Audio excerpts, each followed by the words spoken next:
haven't purchased a loaf of bread for at least 3 years. So I do make bread every week.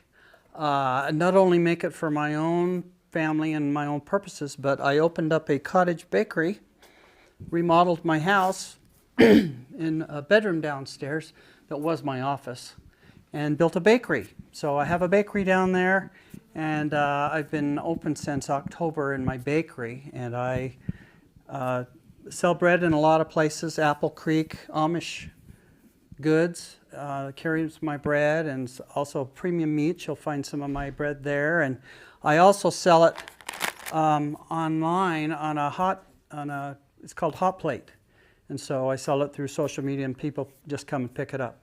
But anyway, that's not what we're here to talk about. We're talking about how do we make sourdough bread a part of your self-reliance. You know, it's healthier. It's supposed to be better for you. And I got a lot of interesting things here that I don't really want to necessarily open up and read and talk about, but it has ancient origins and origins. And like you said, your grandfather learned at 6, and he was a sheep herder. Is that right? Mm-hmm. Yeah. Anybody else make sourdough bread? Do you make it regularly? Probably once a week. Awesome. Just a couple of loaves, one for me and one for whoever. That is fantastic. That's how I started out. I started out making it, and then I kept making it, and I became addicted, and so I started passing them around the neighborhood. It's so addictive. Yeah. It doesn't pick up what you're saying unless the microphone's. I'm going to get that ready. Yeah, so it becomes very addictive.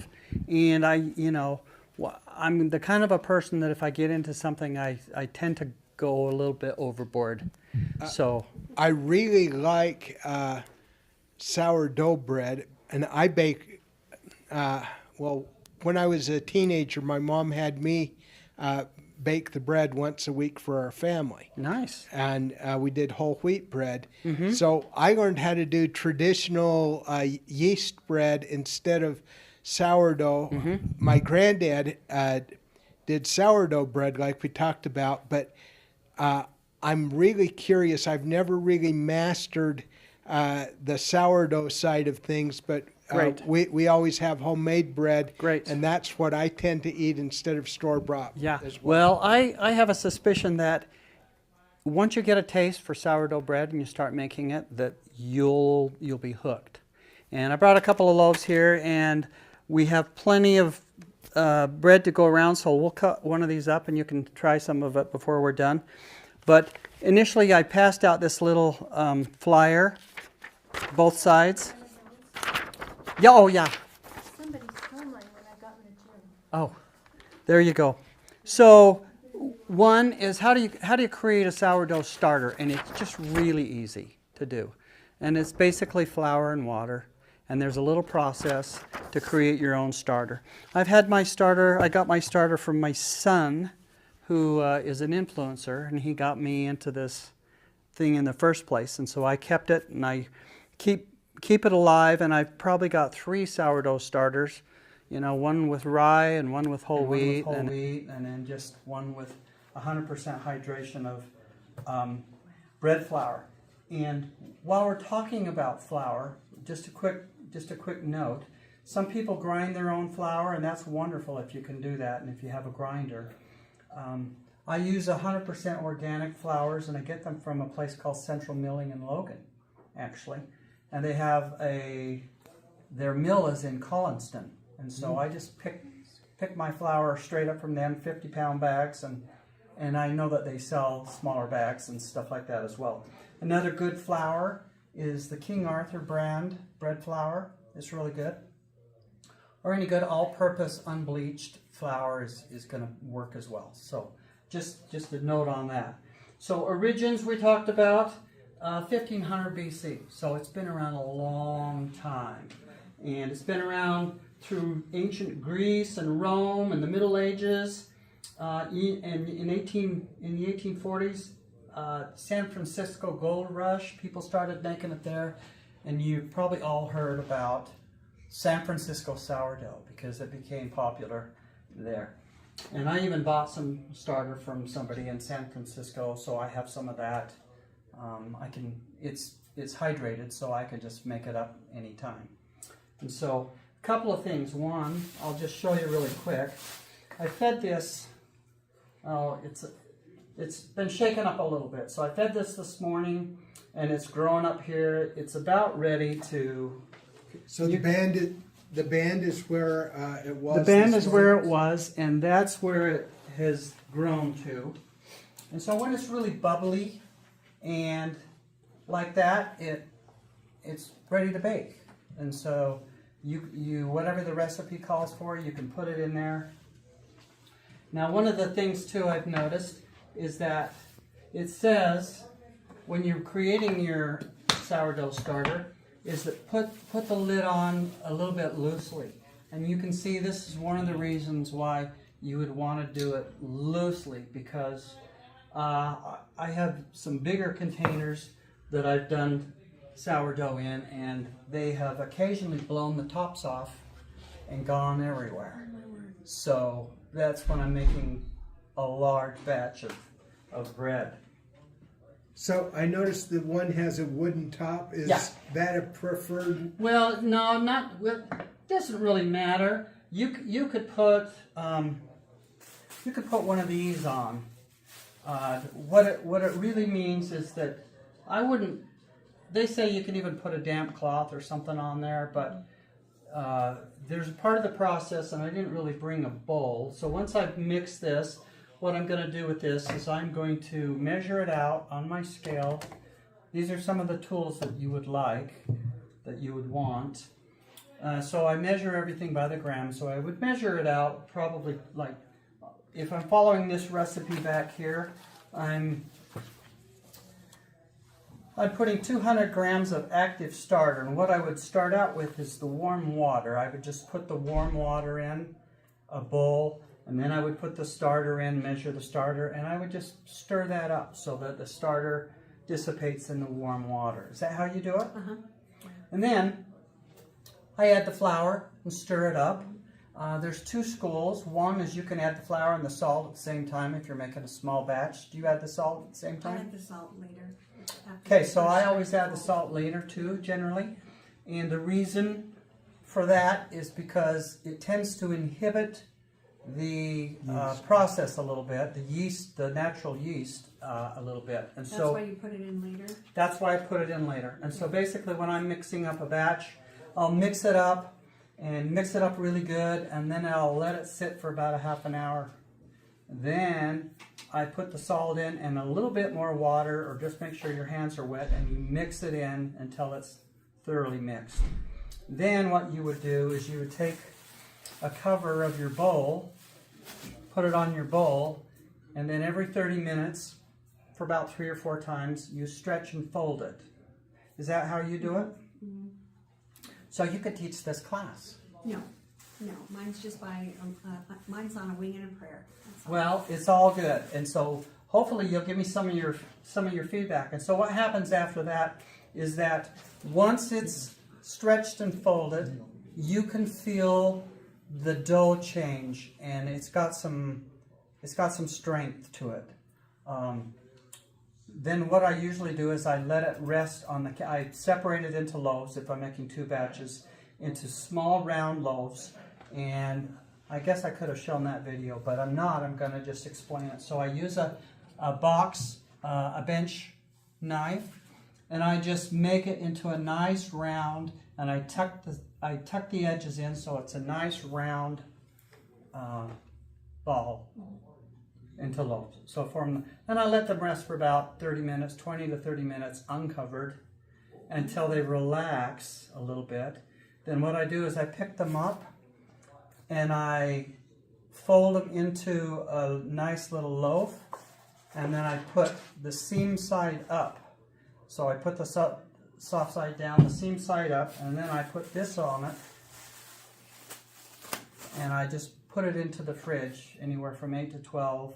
I just put it in overnight. And so when I get up in the morning and I'm doing it, it's probably like 5 a.m. So by 9 o'clock, it takes about 4 hours to go through the whole process. I put them in the fridge. and I get up at 5 o'clock the next morning and bake them. And so when you bake them, tell me if I'm missing any steps. Well, I will leave mine in for sometimes 24, 48 hours because then it's more sour. Get more of the sour taste. But that's exactly right. Yeah, but if I just want to, but I'll also just bake it the next day. Yeah. But if I want it more sour, then I leave it in the fridge. Longer fermentation increases the sour. sourness of it. Yeah, you're exactly right.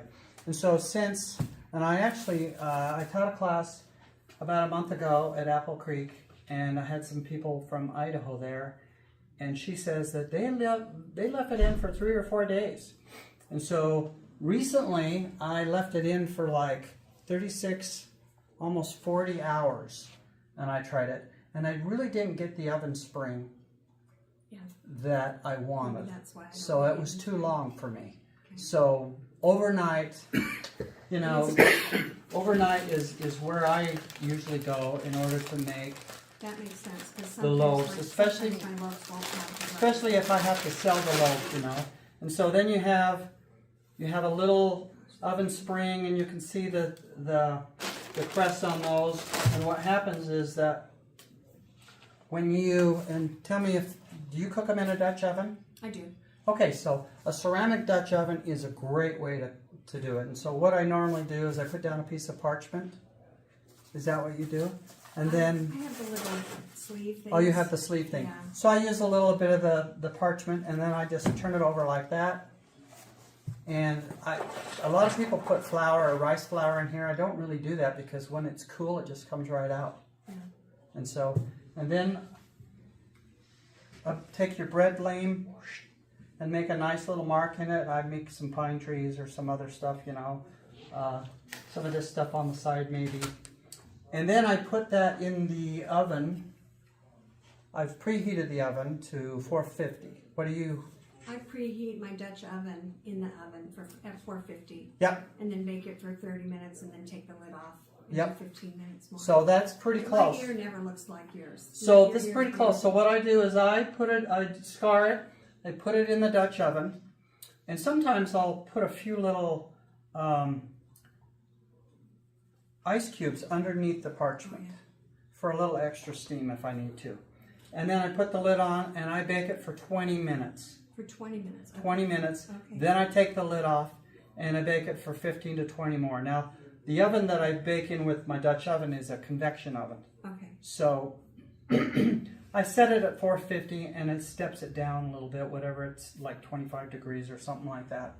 But it works great, and usually it's 20 minutes in and 15 minutes out, and it looks something like that. And do you do one loaf at a time, or is it a bigger oven?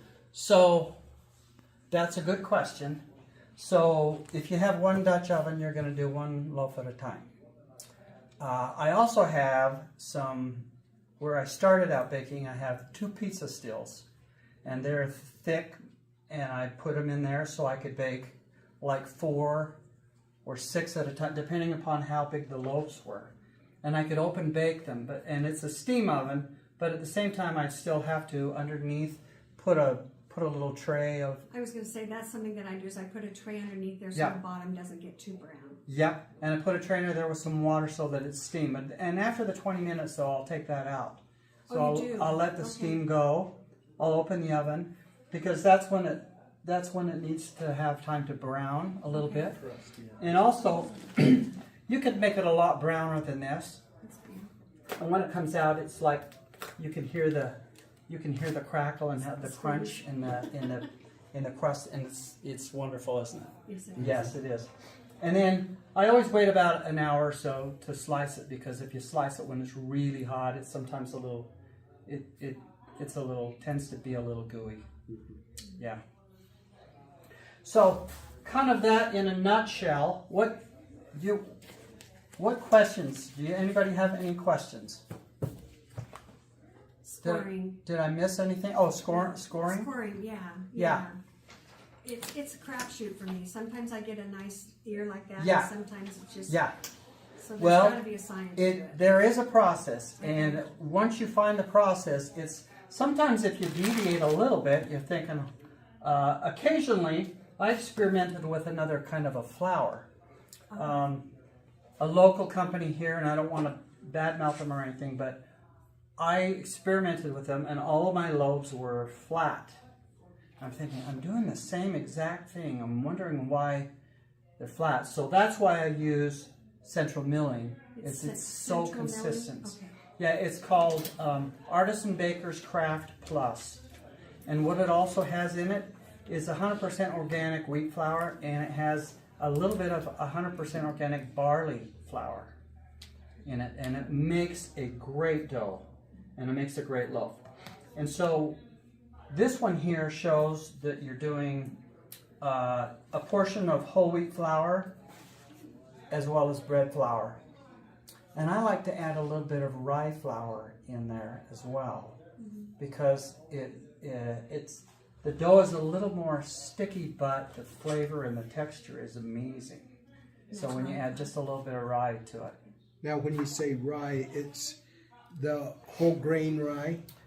It's 100% rye. I get all my flours from Central Milling. It's already white. It's 100% white rye. Okay.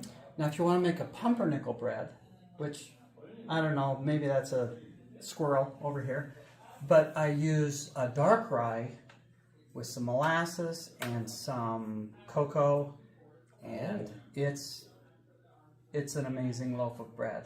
That sounds wonderful. And I use some fennel seeds, fennel, with it, and it just kind of smells a little bit like licorice. But it's a really good, nice loaf as well. How are you doing about keeping your starter alive? How often do you feed it? Probably not often enough. I keep it in the refrigerator. Okay, that's good. And then just feed it when I need it. Yep, and that's completely 100% fine. There's a little service that I just read about recently, and I think it was in Sweden, that somebody put out an advertisement that if you're going on vacation and if you want somebody to babysit your starter and feed it, keep it alive, well, I'll do it while you go on vacation. Seriously? So I thought, maybe I'll start that. Wow. But interestingly enough, it's fine. I've been on vacation for like 10 days once. My wife and I went on a cruise. I came back, pulled it out, dumped off a little bit of the juice that accumulated and stirred it up and fed it, and it just came right back. So you didn't, like, I've heard people say put it in a freezer. Some people have said freeze dry it.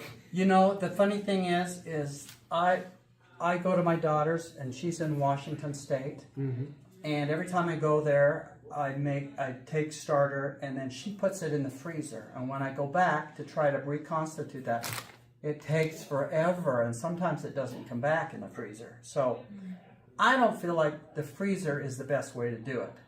Now, I do have dehydrated starters that I do, and in fact, I sell some at Apple Creek, but you just let it dry out, or you can put it in a food dryer, and crunch it up, and it takes maybe 3 or 4 days to get that back alive and working well. But then how do you rehydrate it? So this is how you rehydrate it. You take probably 10-20 grams, whatever the package is.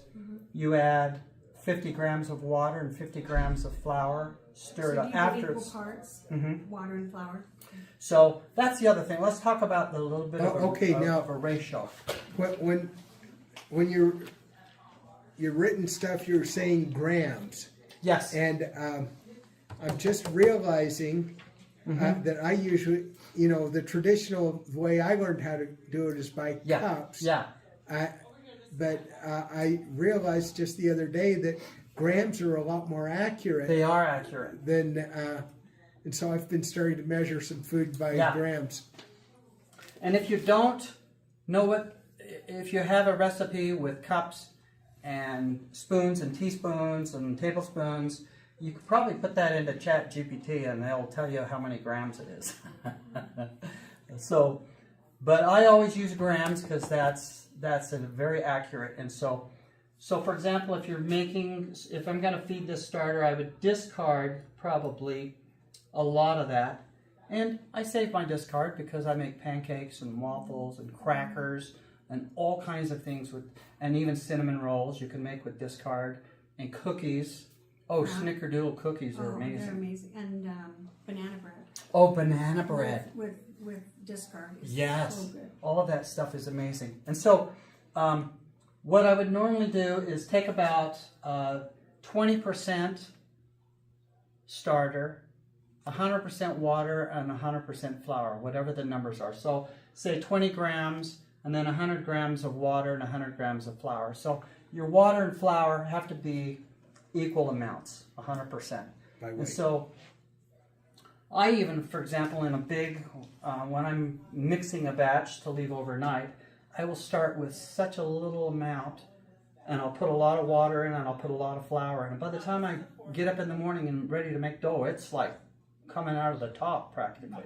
So it grows, and the smaller the ratio of starter to a larger flour and a larger water, the longer it will sustain itself.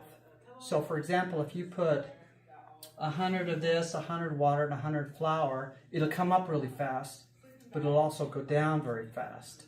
So if you want it to have some longevity, does that make sense? So if you're going on vacation, you put in a little bit and have a lot of other stuff to feed on, and it might be maybe. So, but what I do is when I do that, I feed it and then put it in the fridge when I go on vacation. So when I come home, it's slowed, the progression is slowed, and so usually I can pull it out and stir it up and it'll actually keep coming up. So you don't feed it again when you bring it out again? Like if you fed it before you put it in, when you take it out, you don't feed it? So yes, I do. But what I do that is just to keep it healthy. And so when I pull it out, I probably take it out about an hour, let it warm up for about an hour in my kitchen or wherever it is. And then I discard, and then I feed it again.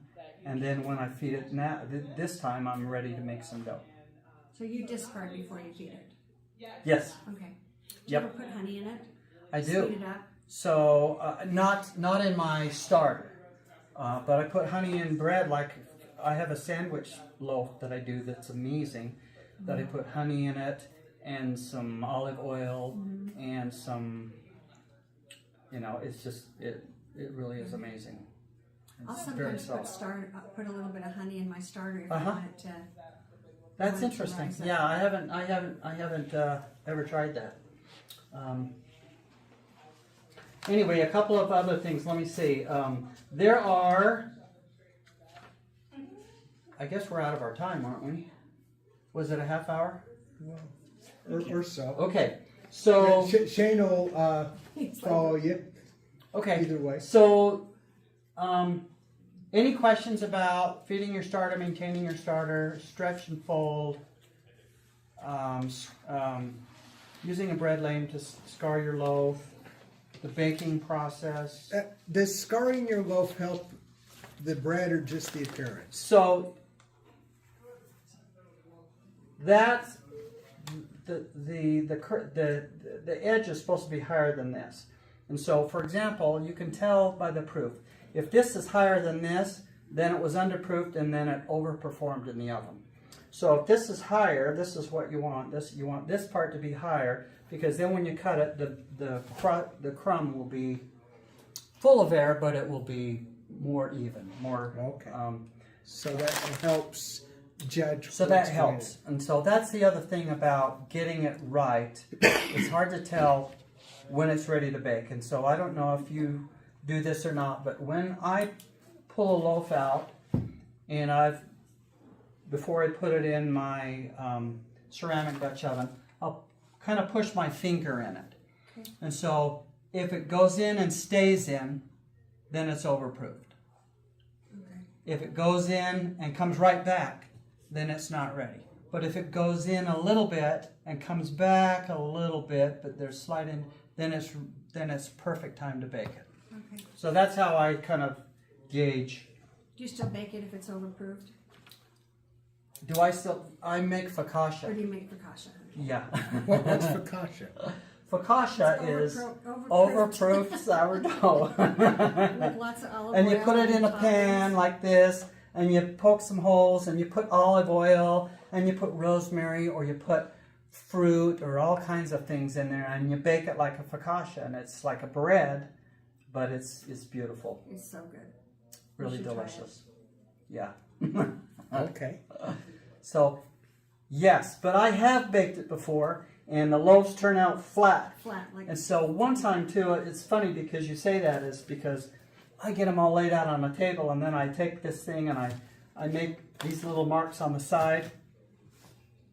And it was I probably did about 30 loaves that day, and the last bake, there was like 4 loaves left, and so I just was in a hurry, and I just did that and threw them in the oven, and I didn't do this. Well, they just went, and they were really ugly. And the funny thing is like I noticed it halfway through, and I went through and I think, I wonder if I could scar that.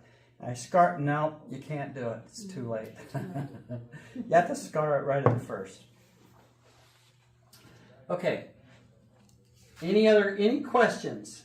Any mixing bowl? You know all the tools to get.